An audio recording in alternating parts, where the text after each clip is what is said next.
السلام عليكم ورحمة الله وبركاته أصدقاء قناة فكرة. النهاردة هنتكلم عن مشروع من سلسلة مشروعات التربية المنزلية للطيور والحيوانات، وهو تربية ورعاية السمان، طائر السلوى المذكور في القرآن الكريم. وتربية السمان من أفضل المشاريع التربية المنزلية للطيور في البيت للأسباب الآتية. نمرة واحد، سهولة تربيته، هو مش محتاج مجهود كبير، ممكن يقوم بيه أي حد، حتى لو حد صغير في السن أو حتى لو حد كبير في السن، رجل أو سيدة، سهل جدا يعني. نمرة اتنين، المكسب في السمانة مش كبير، لكن العدد كتير، فبيحقق ربح زي الفراخ البيضة، لأن المتر المربع بياخد من 50 ل 60 سمانة. المتر المربع بياخد من 8 ل 10 فرخات، فلو جينا قلنا مكسب ال 50 60 بيوازن تقريبا مكسب ال 8 أو ال 10 فرخات بيضة. في حالة الخسارة، دي نمرة ثلاثة، لا قدر الله في السمان بتكون ضعيفة، الخسارة المادية مش كبيرة زي الفراخ. نمرة أربعة، مش محتاج مساحة كبيرة، المتر في متر بيربي من 50 ل 60 سمانة بالغين. فممكن يتربى في بلكونة أو منور أو عشة، فوق سطوح، في غرفة، شقة تحت التجهيز. فلو فرضا في غرفة 3 في 3، دي بتربي حوالي 500 طائر. نمرة خمسة، قلة التكلفة، في سعر الكتكوت قليل جدا، وأكله بسيط جدا. هو بياكل حوالي من 450 ل 500 جرام طول الدورة بتاعته 35 يوم. نمرة ستة، أمراضه قليلة جدا بالنسبة للدجاج، لأن مقاومته للأمراض عالية جدا. والنافق في الأسبوعين الأولانيين بيكون ما بين 5 ل 10% تقريبا، بعد أسبوعين ما بيبقاش فيه تقريبا شبه نافق يعني. نمرة سبعة، دورة تربية السمان أقل دورة إنتاجية في إنتاج الطيور. هو بينضج جنسيا عند عمر 45 يوم، وبيبتدي يبيض، وهو غزير البيض، هو بينتج من 275 ل 300 بيضة في العام يعني. بيتم ذبحه من مدة شهر، بيتم الذبح والتسويق. نمرة 8، السمان ما بيرقدش على البيض، فدايما بيبقى محتاج ليه ماكينات تفريخ، مش زي الفراخ يعني. نمرة 9، قيمته الغذائية عالية جدا، وهو من أفضل لحوم البيضة، لأن طعمه لذيذ وقليل الدهن، منخفض الكوليسترول، سهل المضغ لنعومة النسيج بتاعه، هو محبب للأطفال، بيحتوي على نسبة بروتين عالية جدا، بيحتوي على العديد من الفيتامينات وكالسيوم وفسفور، وبيضه غني جدا بعناصر كتير مفيدة للأطفال، وبيزيد من جهاز المناعة. نمرة 10، في نوعين من التربية، في تربية أرضية وفي تربية داخل بطاريات. النهاردة هنتكلم عن التربية الأرضية. السمان المنتشر تربيته هو نوعين، اللون الغامق وده الياباني، بيطلق عليه الياباني، وفي النوع الأبيض. الاتنين بيتربوا. النهارده هنتكلم على التربية بغرض التسمين، اللي هو تربية من عمر يوم حتى عمر شهر، والبيع عند عمر 30 أو 35 يوم. وهنتكلم عن التربية الأرضية وليس البطاريات. هي ما بيختلفش كتير تربيته عن الفراخ، بنجهز المكان بنفس الطريقة، والمستلزمات تقريبا هي. وهنتكلم في النقط اللي جاية دي عن التربية. نمرة واحد، بنطهر المكان كويس قبل ما بنستقبل الكتاكيت. ممكن نصف فنجان ديتول مع نصف فنجان كلور على لتر مية، بنطهر الأرضية والحوائط.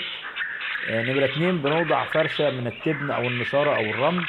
تلاتة، محتاجين أكلات وأطباق تحضير للأكل وسقايات صغيرة.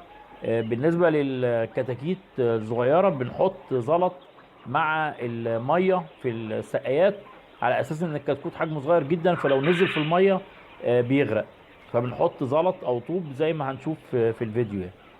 السمان بيطير، فبرضه يراعى ان ما يبقاش فيه اماكن مفتوحه، بيبان او شبابيك، لانه بيطير لارتفاع متر او متر ونص، هو مش طائر زي الحمام يعني، لكن بيطير، بيرتفع عن الارض شويه يعني. نمره خمسة، بتبدا فتره التحضير، هي اهم فتره في تربيه السمان.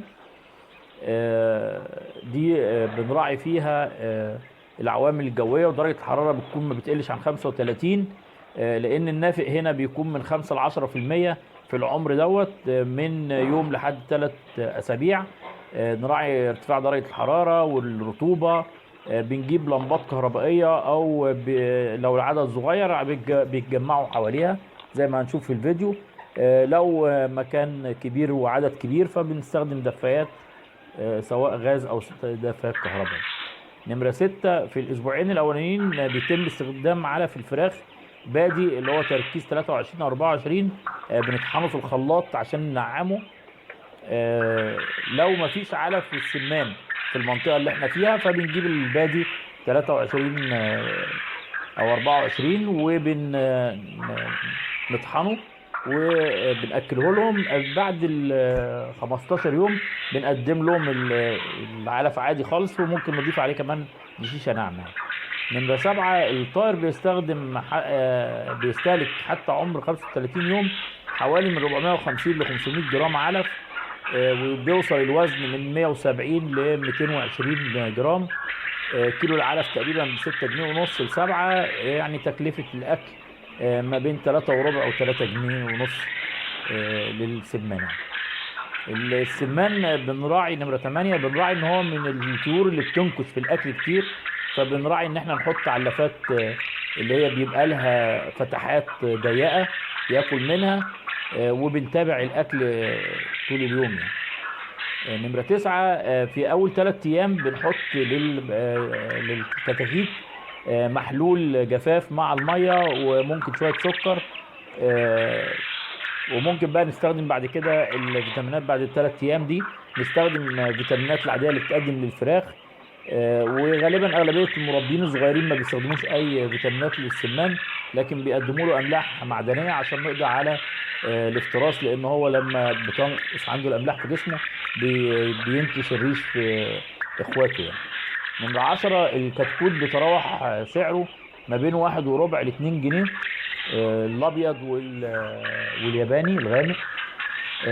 بيقل السعر حسب عدد الكتاكيت المشترايه يعني. وطبعا لازم نراعي مصدر يكون موثوق فيه جدا اللي هنشتري منه الكتاكيت حتى تكون جيده يعني.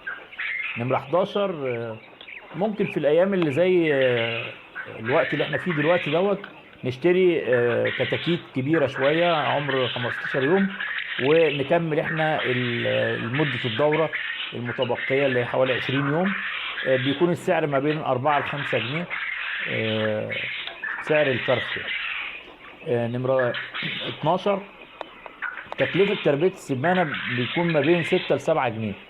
الكتكوت بحوالي متوسط 175 قرش، 3.5 اكل علف، في جنيه نحطها فرشه وادويه وكهرباء وميه. ده تقريبا يعني التكلفه. نمره 13، السمان بيتباع بالعدد وليس بالكيلو يعني، هو بيتباع بالجوز.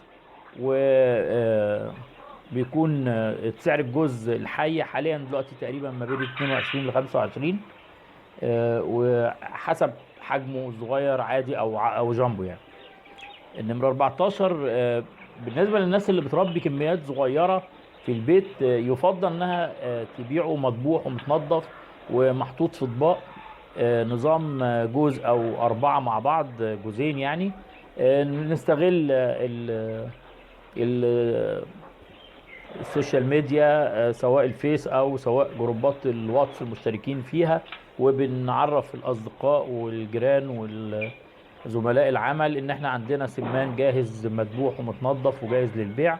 ده بيزود من الربحية شوية، لان السعر ما بيكونش بنفس سعر الثمن الجزء الحي.